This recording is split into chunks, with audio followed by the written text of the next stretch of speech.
프랑스 출신의 르노는 100년이 넘는 시간 동안 명성을 쌓아온 유명한 자동차 제조업체입니다. 국내에서는 르노 삼성으로 더 친숙한 이 브랜드는 풍부한 역사와 인상적인 차량 라인업으로 혁신, 성능 및 스타일의 대명사가 되었죠. 프랑스에서 시작된 이래로 오늘날의 세계적인 입지에 이르기까지 르노는 다양한 시장과 선호도에 맞는 자동차를 지속적으로 제공해 왔는데요. 과연 르노의 숨은 역사와 재미있는 사실들은 무엇이 있을까요?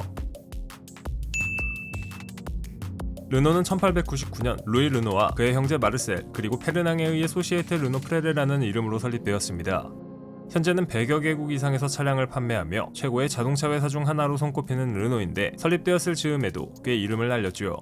1909년에 런던 택시의 절반 그리고 파리 택시의 3분의 2가 르노였을 정도라고 하니 국민차였다고 할 수 있습니다.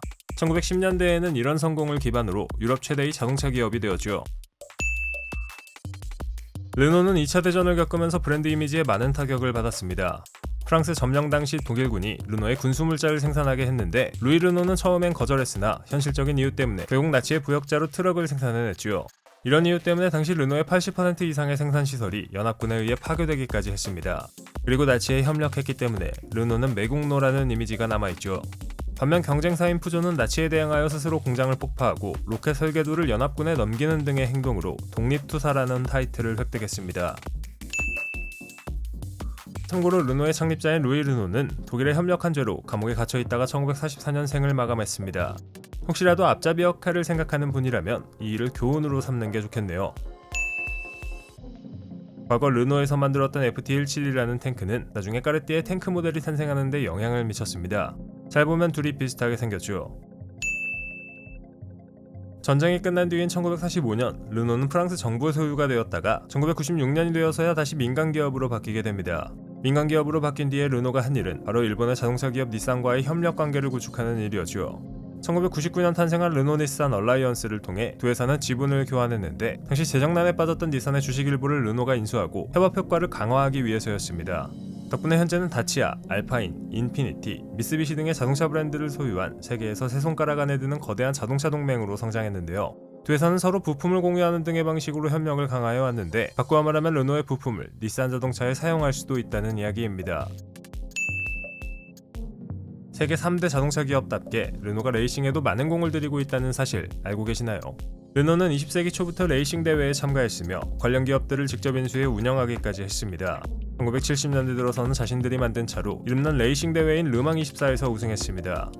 이외에도 다양한 랠리와 F1에서 족적을 남기며 자신들을 알려왔죠. 여러 번 소유주가 바뀌었지만 오랜 기간 동안 변하지 않은 게 있습니다. 바로 르노의 로고죠. 르노의 다이아몬드 엠블럼의 이름은 로장지입니다. 프랑스어 단어인 로장지는 마른 모를 뜻하며 1925년부터 르노는 이 로고를 사용해왔죠. 기본적인 모양은 유지한 채 여러 번의 변화를 거쳐 현재의 다이아몬드 모양이 탄생했는데요. 손가락 모양은 절대 아닙니다. 의외로 르노가 총력을 기울여 만드는 게 있습니다. 바로 전기차인데요. 2013년부터 르노는 조에나 트위지 같은 전기차들을 내놓으면서 유럽에서 전기자동차 판매의 선두주자가 되었습니다. 특히 조의 모델은 유럽 내에서 2015년과 2016년 가장 많이 팔린 완전 전기차 기록을 세우기까지 했죠. 2019년 기준으로 테슬라와 폭스바겐에 이어 전기차 생산 3위의 기록을 세웠으니 이 분야에서 잘 나간다고 할 수 있겠네요. 해외 시장에서는 3위권의 자동차 회사이지만 한국에서의 르노는 위상이 높지 않은 편입니다. 국내에서는 삼성에서 생산했던 르노, 2022년 삼성이 갖고 있던 합작회사 지분을 모두 처분하고 중국의 지리자동차가 지분을 사들이면서 르노코리아가 되었죠. 2022년 12월 기준으로 르노그룹에서 52.82%, 지리자동차에서 34.02%, 삼성카드에서 13.13%의 지분을 갖고 있기 때문에 국내 회사의 지분을 프랑스와 중국에서 나눠 갖는 셈입니다.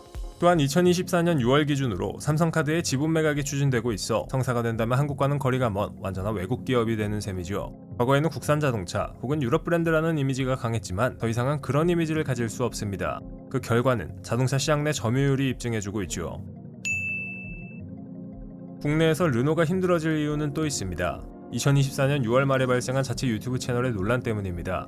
새로운 모델 출시를 통해 분위기 반전을 노렸지만 해당 사건이 발생하자 여론은 매우 싸늘하죠. 평소 르노의 좋은 인상을 가지고 있던 고객들과 충성 고객들 그리고 르노의 차량을 구매하고자 하는 잠재 고객들로 하여금 큰 실망감을 줌과 동시에 브랜드 이미지가 훼손되며 큰 타격을 입을 수밖에 없다는 전망이 나오고 있는데요. 심지어 한국 시장에서 철수하는 것 아니냐는 의견까지 제시되는 상황입니다. 과연 르노는 이 문제를 해결하고 시장에서 자신들의 위치를 회복할 수 있을까요? 제가 보기엔 불가능할 것 같네요.